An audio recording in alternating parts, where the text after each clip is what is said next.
حامدا للہ تعالی اولا و ثانیا اما بعد فاعوذ باللہ من الشیطان الرجیم بسم اللہ الرحمن الرحیم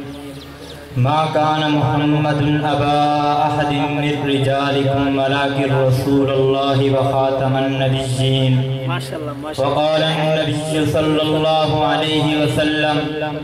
أنا خاتم في الأنبياء وأنتم خاتم من الأمم صدق الله العظيم ہم نے ہر دور میں تقدیس رسالت کی خاطر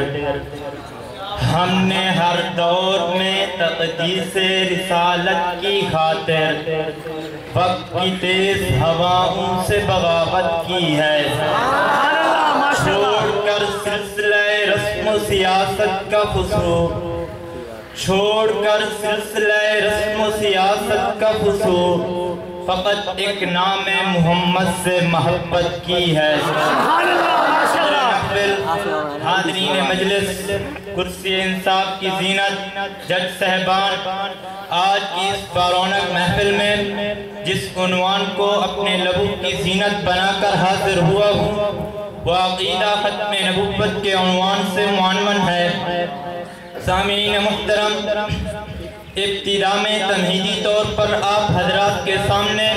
یہ بات عرض کرنا چاہتا ہوں کہ نبوت ایک وہبی منصب ہے جو صرف اور صرف خدا کی عطا سے ملتا ہے انسان کی ذاتی محنت کاوش جد و جہد کا اس میں ذرا برابر بھی دخل نہیں آسان لفظوں میں آپ یوں سمجھ سکتے ہیں کہ نبی بنتا نہیں بلکہ نبی کو خدا چنتا ہے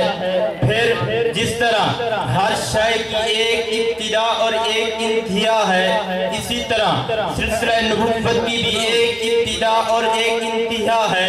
اس کی ابتدا حضرت آدم علیہ السلام صفی اللہ سے ہوئی اور اس کی انتہا حضرت محمد الرسول اللہ پہ ہوئی اس انتہا کا نام ختم نبوت ہے اور یہ بات بھی آپ کے ذہن میں رہے کہ آپ کا آخر میں تشریف لا کر اعلان نبوت کرنا اتفاق زمانی نہیں بلکہ ترتیب ربانی ہے ویسے بھی عقل و نقل اس بات کا تقاضا کرتی ہے کہ کسی بھی شے کا اختتام ہو تو اس کے اعلیٰ جز پر ہوتا ہے اگر اس لحاظ سے بھی دیکھا جائے تمام انبیاء کی نبوتوں میں سے سب سے اعلیٰ نبوت حضور کی ہے تمام انبیاء کی نبوتیں طفیلی ہیں حضور کی نبوت ذاتی ہے تمام انبیاء کی نبوتیں افراد زمانہ اور علاقہ کے لحاظ سے محدود ہے میرے نبی کی نبوت ہر لحاظ سے لا محدود ہے ہر نبی کی نبوت کے بعد نبوت ہے لیکن امام الانبیاء محمد مصطفیٰ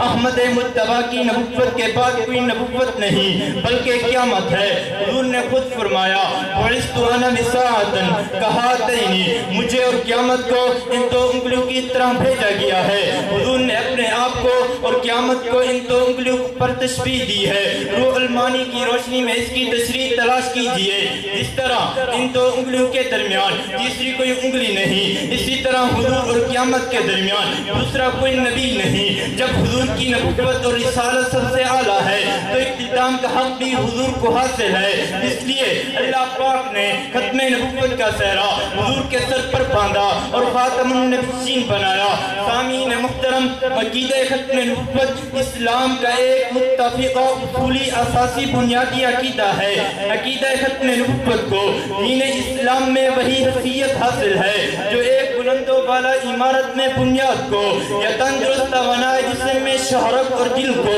جیسے بنیاد کے بغیر عمارت کا وجود باقی نہیں رہ سکتا شہرت اور دل کے بغیر انسان بے حس بے حرکت ہے اسی طرح عقیدہ ختم نبوت کے بغیر دین باقی نہیں بن سکتا اس وجہ سے عقیدہ ختم نبوت کو ضروریات دین کی بنیاد میں شمار کیا گیا ہے فتاوی عالمگیر میں موجود ہے جو شخص یہ مانتا ہو کہ محمد مصطفیٰ احمد مجتبیٰ آخری نبی نہیں ہے وہ مسلمان نہیں ہے کیونکہ عقیدہ ختم نبوت ضروریات دین میں سے ہے اس بات پہ پوری امت کا اتفاق ہے کہ ہمارے نبی کے بعد دعویٰ نبوت کرنا شری کفر ہے چنانچہ مولا علی قاری نے شرح فقہ اکبر کے 202 صفحہ پر لکھا ہے کہ دعوت نبوت بعد نبینا کفر بالاجماعی کہ ہمارے نبی کے بعد دعوت نبوت کرنا صریح کفر ہے، بلکہ سرتاج الامت حضرت امام اعظم ابو حنیفہ کا یہ فتویٰ موجود ہے، من طلب من علامت فقد کفر،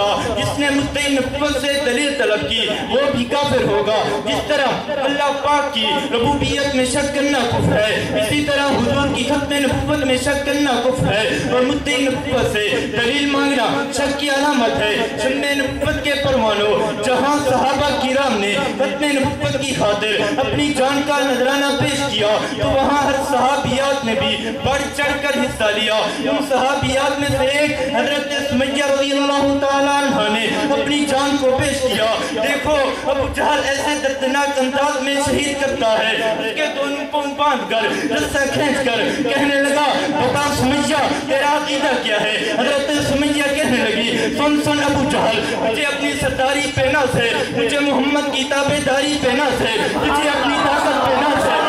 محمد کی صداقت پہ ناز ہے، تیری طاقت اور میرے سے میں نہیں کرتی۔ ابو جہل نے نیزہ مارا، کہنے لگی لوگوں اس بات پہ گواہ رہنا کہ میں دنیا میں دو ٹکڑے ہو کر جا رہی ہوں، میرے عقیدے میں فرق نہیں آیا، میرا خدا بھی ایک ہے، میرا مصطفیٰ بھی ایک ہے۔ حضرت سمیہ رضی اللہ تعالیٰ عنہ نے اپنی جان پیش کر کے لوگوں کو یہ دکھا دیا کہ اگر ختم نبوت کی خاطر جان دینی پڑے تو دریغ نہ کرنا۔ آخر میں اتنا ہی کہوں گا، کسی سلطان جائر کو کبھی حق بات کہنے سے وہ ہر کس نہ دل پہ خوف تاری دیکھتے جاؤ، نہ خاطر میں کبھی لایا کسی کی جاہو حشمت کو، منا لو مال سے پرہیزگاری دیکھتے جاؤ، امیروں سے بے پرواہ شہنشاہوں سے مستغنی، فقیروں سے مرفت انکساری دیکھتے جاؤ۔ وآخر دعوانا الحمدللہ رب العالمین۔